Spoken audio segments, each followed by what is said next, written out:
Hi, welcome to my channel. So మామన్ kitchen అనమాట. ఈరోజు అయితే మేము చింతపండు పులిహార చేస్తున్నాం. సో అందరూ ఒక్కొక్క స్టైల్ ఆఫ్లో చేస్తారు. సో నేను కొత్తగా ట్రై చేసిన. సో చాలా బాగా వచ్చింది రెసిపీ కూడా. అండ్ నేను ఇక్కడైతే మూడు నిమ్మకాయలు సేదంత చింతపండు అనమాట. సో అది అండ్ ఒక 2 గ్లాసుల రైస్ని మంచిగా ఒక గంట నానబెట్టేసి అండ్ రైస్ కుక్కర్లోనే ప్రిపేర్ చేసుకున్నాం. సో వాటర్ కొద్దిగా మనం నార్మల్గా సో 1 గ్లాస్కి 2 గ్లాసులు వాటర్ వేస్తాం. బట్ దీనికి అయితే 1 గ్లాసు పావు అనమాట అంతే వేస్తే చాలు వాటర్. ఎందుకంటే మన అన్నం అనేది మెత్తగా లేకుండా సో కొంచెం ఫైట్ చేసిన దానికన్నా ఇంకొక 20% డిఫరెంట్గా ఉంటే సరిపోతుంది అనమాట. ఇక్కడ అంత అన్నం అంతా చల్లారబెట్టుకుంటే సో మనం ఎంతసేపు అయితే చల్లారబెడతాం అన్నం సో పులిహోర కూడా అంత బాగా కలుస్తుంది, అంత మంచిగా ఉంటుంది అనమాట. సో ఎప్పుడైనా పలుకులుగా ఉండాలి అన్నం అనేది. సో మీరు వండేటప్పుడు సో అలా రాకపోయిందనుకో కొంచెం వాటర్ వేసుకో, కొంచెం ఆయిల్ వేసుకుంటే 1 స్పూన్ ఆయిల్ వేసుకుంటే మన అన్నం కూడా పలుకులుగా ఉంటుంది, చాలా బాగుంటుంది అనమాట. సో ఫ్రైడ్ రైస్ వండినా సో ఇలా చేసుకున్న పులిహోరకి బాగుంటుంది. ఈక్వల్ క్వాంటిటీలోనే చేసుకోవాలి ఎప్పుడైనా. సో ఫ్రైడ్ రైస్కి అయితే 1 గ్లాస్ వాటర్ 1 గ్లాస్ రైస్ లాగా వేసుకుంటేనే ఫ్రైడ్ రైస్ కూడా అక్కడ బాగుంటుంది.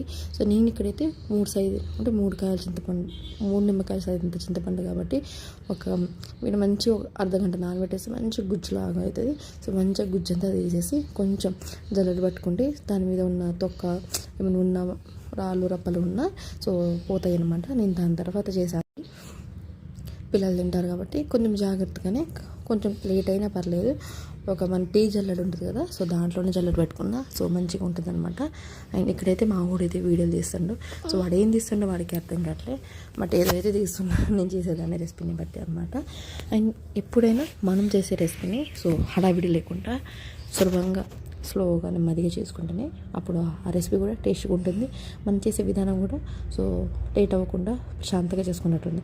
హడావిడిగా చేసుకుంటే హడావిడిగా ఉన్నట్టే ఉంటుంది. సో రెసిపీ కూడా అంత మంచిగా రాదనమాట.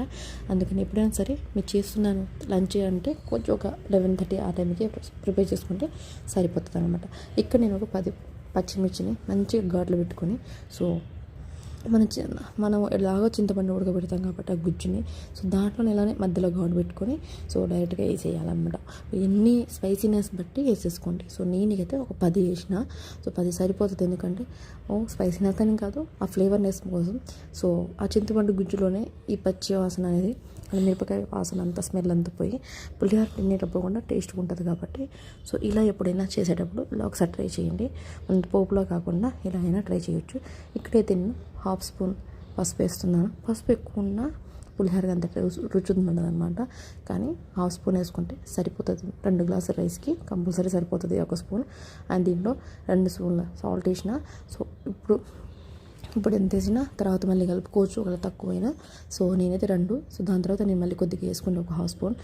కొంచెం సరిపోలేదు అనమాట, కొంచెం సప్పగా అనిపించే సో కొద్దిగా వేసుకున్నాను. ఎందుకంటే ఆ పులుపు ఉప్పుని బ్యాలెన్స్ చేస్తుంది కాబట్టి సరిపోద్ది. అండ్ దీంట్లోకి ఒక 2 రెమ్మల కరివేపాకు వేసుకుంటే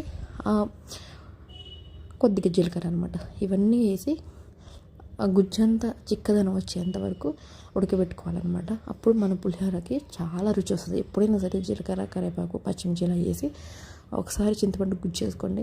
నెలైనా ఇలానే ఫ్రెష్గా ఉంటుంది అనమాట. ఒక టైట్ కంటెంట్. దీంట్లోనే కొద్దిగా ఆయిల్ అంటే 1 స్పూన్ ఆయిల్ వేసుకుంటే ఇంకా బాగుంటుంది. చింతపండు గుజ్జు అనేది కూడా బాగా ఉడుకుతుంది.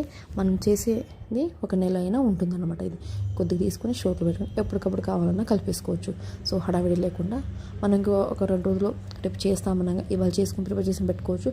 ఇక మనం ఎప్పుడు చేస్తూ ఉంటారో ఒక నెల అయినా ఉంటుంది. సో ఎప్పుడైనా ఒకసారి ట్రై చేయండి. అండ్ పోపుకి సంబంధించినవి అనమాట ఇవన్నీ. సో ఎండుమిర్చి ఒక 10 తీసుకున్నా, ఒక 2 రెమ్మల కరివేపాకు అండ్ జీడిపప్పు నాకు ఇష్టమని తీసుకున్నాను. అంటే చాలామంది ఇష్టమే. సో ఇలా వేసుకున్న బాగుంటుంది పోపులోనే కాబట్టి అప్పుడు అక్కడక్కడ తగులుతూ ఉంటుంది కాబట్టి మంచిగా వస్తుంది. అండ్ ఇక్కడైతే గుజ్జు కూడా ప్రిపేర్ అయిపోయిందనమాట. ఇప్పుడు దాని పక్కనే పొయ్యి కూడా ఇచ్చి సో పోపు పెట్టుకోండి. పోపు స్లోగానే మాడకుండా మంచిగా దగ్గరుండి సో అక్కడ వేసి ఇంకోటి తీయడం కాదు, అన్నీ ఒకసారి పక్కన పెట్టేసుకొని సో మనం పోపు రెడీ చేసుకుంటే బాగుంటుంది. ఎప్పుడైనా అలానే చేయండి. సో హడావిడి లేకుండా ఒక సైడ్ పోపులు మాడిపోతే ఇంకోసారి వేరే తీసుకురండి. ఇక్కడ స్టీల్ బాండ తీసుకున్నా కూడా అంత పొగ వస్తుంది. బట్ నేను ఒక 3 స్పూన్లు ఆయిల్ వేస్తా. 3 స్పూన్లు ఆయిల్ అయితే తక్కువ అయితే సెట్ అవుతుంది. సో దానికి అయితే బాగా హీట్ ఎక్కాలి ఆయిల్ అనేది.